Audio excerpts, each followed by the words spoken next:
بتبدأ الحكاية مع ويل وهو بيتكلم مع مامته وبيطلب منها تصوره جنب صورة اللاعبة جيت، وبيبقى مبسوط جدا بيها. فساعتها بتفاجئه مامته إنها حجزت له تذاكر الماتش وبتقول له إنهم هيشجعوا فريق سورنز. فأول ما بيشوف ويل التذاكر بيفرح جدا، ولما بيروحوا الماتش بيفضل يتفرج عليها ويشجعها، وبيقول لأمه إنه لما يكبر عايز يكون زيها. وبعد مرور 10 سنين بيفضل ويل يتمرن كل يوم علشان يحقق حلمه وينضم لفريق سورنز، وبيكون حاطط جيت قدامه قدوة وبيسعى بكل قوته انه يبقى زيها. وبعد ما بيخلص ويل تمريناته بيخرج يروح للكافيه، وهناك بيشوف خبر عن المباراة اللي هتلعبها جيت النهاردة، فبيتحمس ويل وبيشجعها. وبعد كده بتيجي كارول صاحبة المطعم وبتدي ويل الاوردرات علشان يوصلها، فبيسألها اذا كان في اوردرات زيادة، لكنها بتقوله ان الاوردرات بتزيد في المطعم لما فريق سورنز بيكسب المباراة. فبياخد ويل الطلبات منها وبيخرج يوزعهم. ولما بيخلص ويل طلباته بيروح للملعب القديم وبيبدأ يستعرض مهاراته، وبيتخيل ان في جمهور كبير بيشجعه. لكن فجأة بيظهر جريز مع اصحابه وبيفضلوا يتريقوا عليه وبيقولوا له انه كل يوم بيجي المكان ده من غير اي فايدة، وانه عمره ما هينضم لاي فريق علشان جسمه ضعيف وصغير، وبيطردوا من الملعب. فبيزعل ويل من كلامهم وبيسيبهم وبيمشي. ومن الناحية التانية بتخسر جيت المباراة، فبتروح تقابل فلو مؤسسة الفريق وبتقول لها انها لازم تعمل تغيير في التشكيلة اللي بتلعب بيها، وبتطلب منها يضموا لاعب سادس للفريق. فبتسألها فلو اذا كانت تعرف حد مناسب ينضم ليهم من غير ما يطلب مبلغ كبير، لكن جيت بترد عليها وبتقول لها ان ده مش دورها وانهم لازم يلاقوا حل بسرعة. وفي الوقت ده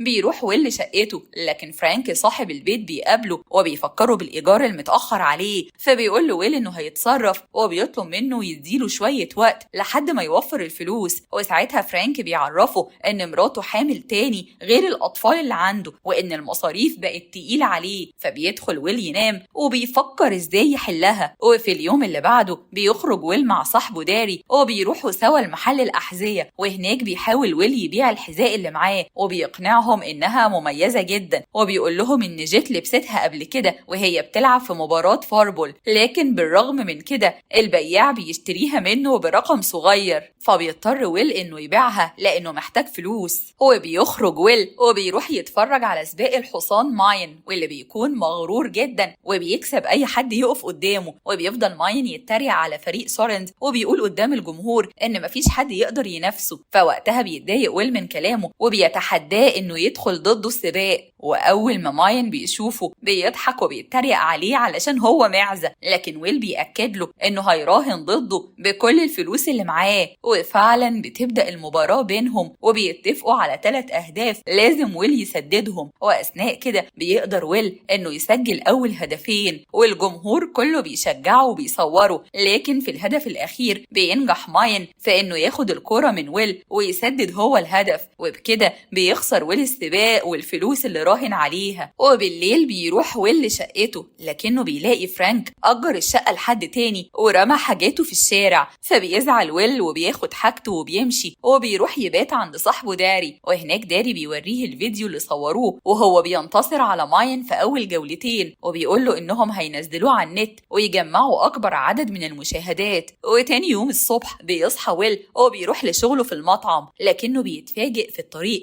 إن كل الناس عارفاه وبتسلم عليه. ولما بيوصل للمطعم بيلاقي هناك فلو وبتعرض عليه انه ينضم كلاعب سادس لفريق سورنز. فبيفرح ويل جدا وبيمضي العقد معاها. ومن الناحية التانية بتصحى جيت من النوم وبتتفاجئ بخبر في التلفزيون عن انضمام ويل للفريق، فبتتعصب جدا وبتخرج بسرعة تروح تقابل فلو وبتقول لها انه ما ينفعش يضموا حد زي ويل للفريق وانه لازم يكون لاعب قوي ومتمكن. لكن فلو بتقول لها ان العقد اتوقع خلاص ومفيش رجوع فيه، وبتطلب منهم هما الاتنين ينزلوا يحضروا المؤتمر الصحفي. فبينزلوا فعلا يحضروا المؤتمر وبتكون القاعة مليانة صحفيين، وأول ما ويل بيقعد الكل بيركز معاه، لكنه ما بياخدش فرصة إنه يتكلم لأن جيت بتقاطعه وبتتكلم مكانه وبتقول إن ويل مستعد يضحي بكل حاجة علشان الفريق، وإنه شجاع جدا لدرجة إنه بيتريق على ماين ومش بيعجبه فيه أي حاجة. فبيستغرب ويل من كلامها ومش بيعرف هي بتعمل فيه كده ليه. وأثناء كده بيجي مدرب الفريق وبياخد ويل لأوضة الملابس وبيخليه يغير هدومه ويلبس لبس الفريق. فبيفرح ويل جدا لأنه قدر يحقق حلمه. وبعد ما بيخلص بتبدأ المباراة، لكن ويل بيفضل في الاحتياطي وما بيلعبش، وبالرغم من كده الفريق بيخسر وبيزعلوا كلهم. وتاني يوم بتتدرب جيت لوحدها في النادي، فبيجي ويل وبيعرض عليها انهم يتنافسوا مع بعض، لكنها بترفض في الاول. فبيتحداها ويل وبيقول لها انه قد السباق وهيكسبها، فبتوافق جيت وبيبداوا السباق. وبيقدر ويل انه يسدد كل الكرات زيها، لكن في اخر مره جيت ما بتقدرش تسدد اخر كوره ليها. فبيتحمس ويل انه يكسبها، لكن فجاه بيجي المدرب وبيفكرهم بميعاد الطياره، فبيتخض ويل وبيروحوا معاه. وفي الوقت ده بيركب كل الفريق في الطياره وبيقعد ويل قصاد جيت. وفي اللحظه دي بينزل ماين اغنيه على النت بيتريق فيها على ويل، فبيتفرج الفريق كله عليها وبيضحكوا عليه. ولما بيوصلوا بيدخل ويل اوضته في الفندق وبيبقى مبسوط جدا بيها. وفي الوقت ده اصحابه بيكلموه فبيوريهم المكان اللي قاعد فيه، فبيفرحوا باللي ويل وصل له. وبعد كده بيطلبوا منه يعمل كلمة السر اللي بينهم، فبيعمل ويل صوت الماعز بصوت عالي جدا، لكن الصوت ده بيضايق جيت، فبتجيله وبتطلب منه انه يوطي صوته بعد كده. فبيطلب منها ويل انها تسيبه يشارك في السباق، فبتمشي جيت وبتسيبه من غير ما ترد عليه. وفي اليوم اللي بعده بتبدأ المباراة وبيقعد ويل في الاحتياطي، لكن فريق سورنز ما بيقدرش يكسب، فبتقرر جيت انها تنسحب وبتنزل ويل مكانها. فبينزل ويل بكل شجاعة وبيفضل يلعب لحد ما بيقدر يحقق الهدف الأول لفريقه. وساعتها الجمهور كله بيشجعه وبيطلب منهم المدرب إنهم ينفذوا الخطة البديلة، فبيجمع ويل باقي الفريق وبيتفقوا على اللي هيعملوه. ولما بيرجعوا للمباراة بيطبقوا الخطة الجديدة وبيقدروا يحققوا الهدف التاني اللي بيكسبوا بيه المباراة. فبيفرح كل الجمهور بفريق سورنز.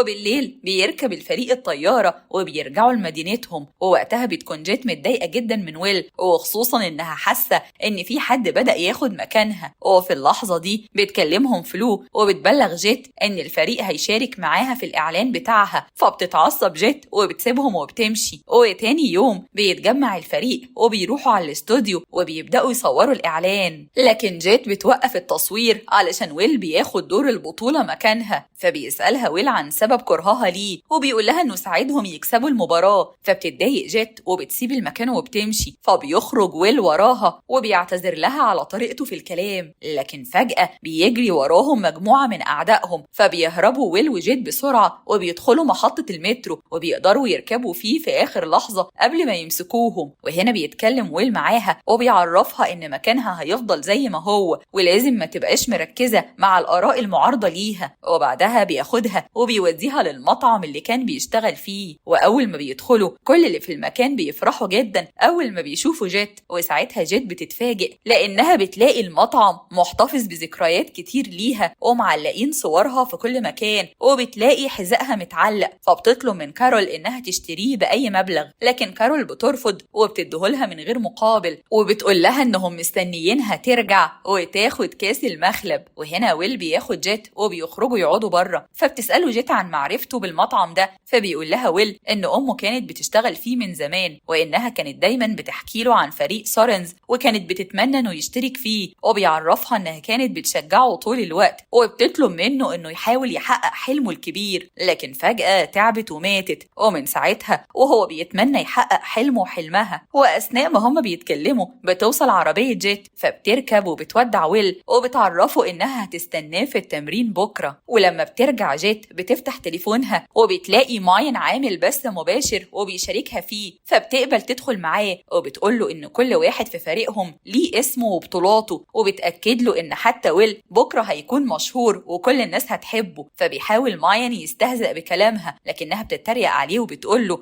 إنهم فريق واحد وكلهم جزء من بعض. وبعدها بتقفل معاه. وتاني يوم بيتجمعوا كلهم في التمرين، وأول ما جيت بتدخل كل الفريق بيشكرها على الكلام الكلام اللي قالته في حقهم، فبتعترف جيت أخيرا إنهم دايما بيساعدوها وبيقفوا جنبها وإنها بتعتبرهم عيلتها التانية. وهنا بيقوم المدرب وبيبدأ يشجع كل واحد بطريقته الخاصة وبيشرح لهم دورهم في المباراة الجاية، وبيعرف جيت إنها لازم تعتمد على فريقها في رمي الكورة وتتعلم المشاركة معاهم. وفعلا بيبدأوا يلعبوا كفريق واحد ويكسبوا الجولات اللي بيدخلوها. وفي ليلة النصف النهائي بتتكلم فلو مع جيت وبتفاجئها إنها باعت الفريق لمالك جديد، فبتزعل جيت وبتقول لها إنها ما ينفعش تعمل كده من غير ما ترجع لهم. لكن فلو بترد عليها وبتقول لها إن الملك الجديد بقى هو اللي مسؤول عنهم دلوقتي، وبتأكد لها إن ده كويس، وخصوصا إنه اشترى لاعبة زيها رغم إنها كبرت في السن. وبعد كده بتسيبها فلو وبتمشي. وفي اللحظة دي ويل بيكون واقف وبيسمع كل الكلام، فبيروح يتكلم مع جيت وبيقترح عليها إنهم يبلغوا باقي الفريق، لكنها بترفض وبتمنعه إنه يتكلم قدامهم دلوقتي، وبتعرفه إنها هتبلغهم لكن بعد ما المباراة تخلص. وبتبدأ المباراة وبيواجه فريق سورنز صعوبة في الأول وبيخسروا في الشوط الأول، فبيجمعهم المدرب وبيحاول يرفع معنوياتهم، لكن ويل بيفاجئهم وبيقول لهم إن فلو باعت الفريق، فبيزعلوا كلهم. ووقتها جيت بتتعصب وبتفتكر كلام فلو عنها، وده بيخليها تأكد لهم إنهم هيكسبوا مهما حصل. وفي الشوط التاني جيت بتقود الفريق وبتسجل كذا هدف، وده بيخليهم يرجعوا للمباراة من تاني. ولما بيجي تسديد الهدف الأخير ويل بياخد الكورة وبيجري علشان يسدد الهدف، لكن جيت بتدخل في اللحظة الأخيرة وبتاخد منه الكورة وبتسددها هي، وبيجيبوا الهدف اللي بيأهلهم للنصف نهائي. لكن ويل بيزعل من جيت ومن الأنانية بتاعتها وبيعرفهم إنه مش هيكمل معاهم في الفريق تاني، وبكده الفريق بيتفكك وكل واحد بيمشي لوحده. وفي اليوم اللي بعده بيخرج ويل يتمشى وبيوصل للنادي القديم اللي كان بيتدرب فيه، وهناك بتيجي جيت وبتعتذر له عن طريقتها معاه وبتقول له إن ده كان غصب عنها وإنها فعلا مش هتقدر تبعد عن الفريق. فبيتفهم ويل موقفها وبيقبل اعتذارها، وبيقرروا سوا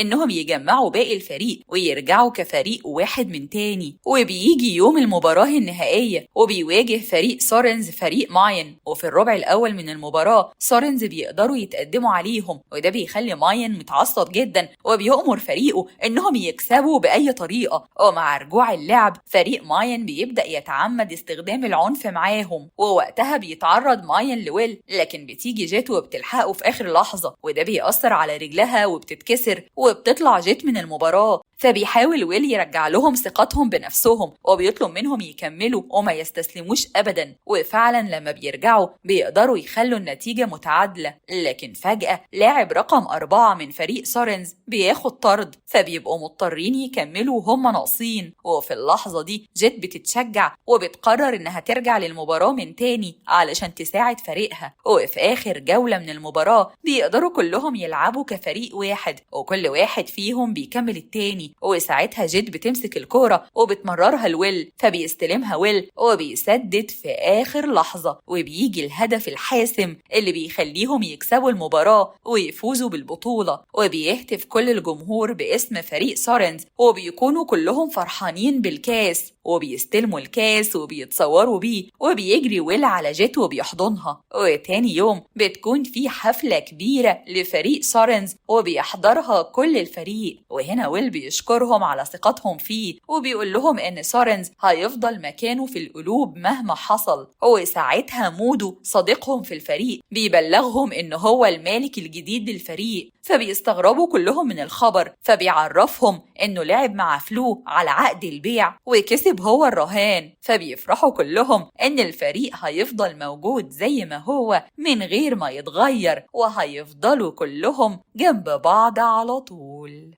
وبكده بتكون خلصت حكاية النهاردة.